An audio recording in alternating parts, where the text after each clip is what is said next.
Okay, in this video we're going to work a problem that falls under the topic of particle equilibrium.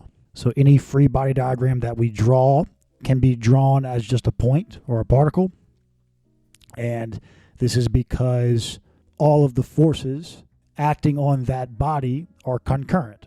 And since it's in equilibrium, if all the forces are concurrent, then you can model that as just a particle if you want, or you can just leave it as the full body for illustrations purposes. Okay, so the unstretched length of spring AB is 3 meters. If the block is held in the equilibrium position shown, determine the mass of the block at D.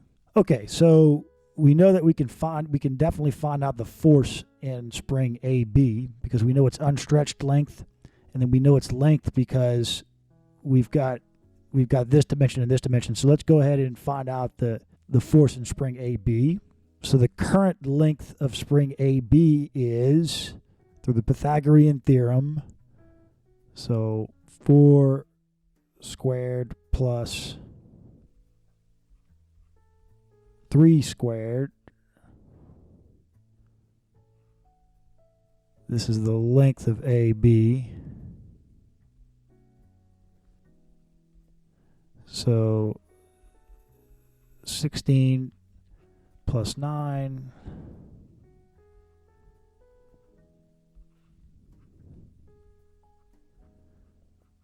So LAB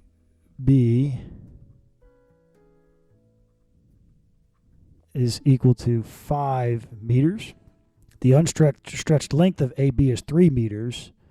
So we know that the force in AB is equal to, so K, we know it's K, so 30. And then it's the amount that it's stretched or compressed away from equilibrium. So 5 minus 3. And we've got our units match up. This is meters, and then the K is given in newtons per meter.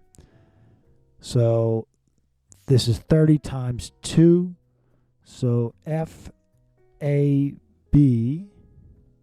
is equal to 60 newtons. Okay, so now let's do a free body diagram of this ring here at A. And so we can represent this as a point, as a particle, and we'll put our coordinate system, the origin, at the particle. We don't have to, but let's just go ahead and do that. Okay, so we know we have the force coming from this spring here, spring AD. So FAD. We know that this spring is stretched, so it must be pulling this way on the ring. And we know that this is 60 newtons. And we don't know what, I mean, for all we know, this could be compressed. This spring could be compressed. We don't know. But this is an unknown force, so we can just assume a direction and then find out what the actual direction is once we solve the problem. But let's just, I'm going to assume that this is stretched as well. So this is pulling that way. It's pulling back on the ring as well. This is FAC. Okay, and instead of using sines and cosines, let's just use our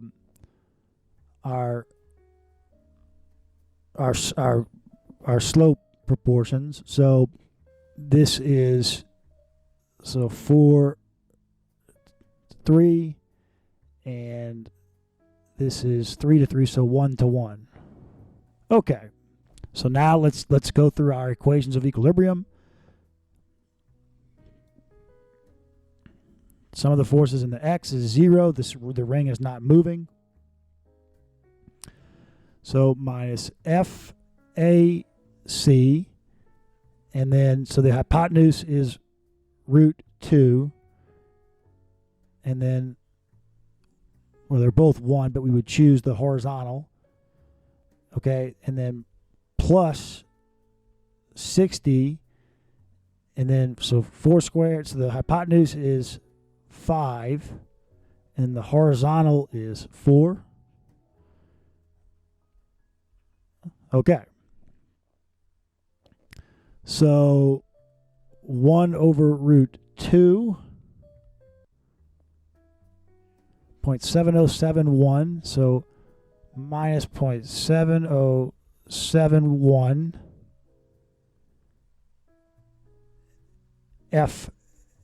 FAC plus, so 60 times 4/5.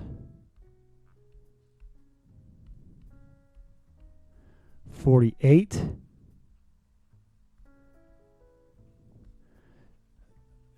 So FAC is equal to 48 divided by 0.7071.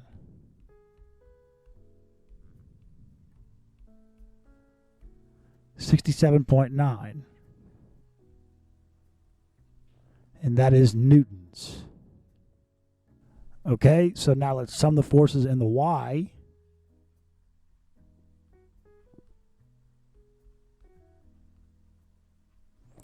So FAC, we know FAC 67.9. And then so root 2 over 1, or under 1. Okay, minus FAD, and then plus 60, and then 5, and then the vertical 3. Okay, so 67.9 divided by root 2.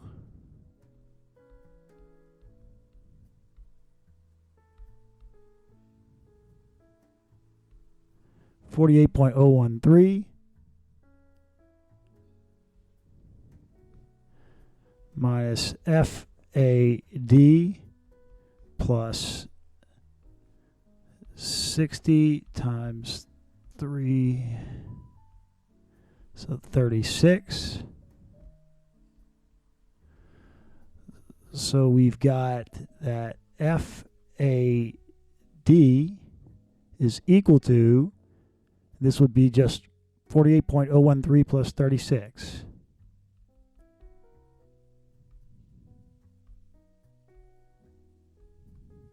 $84.01.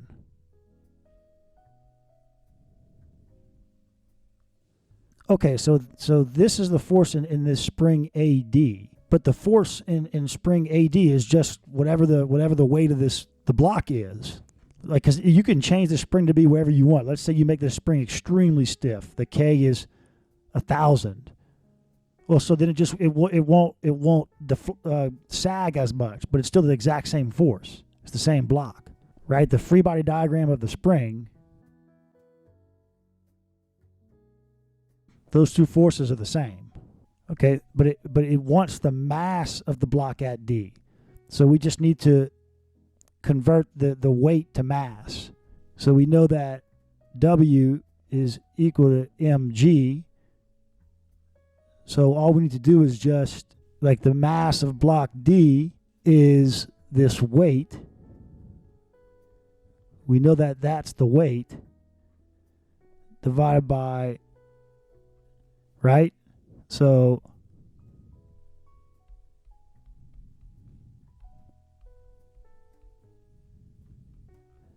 $8.56.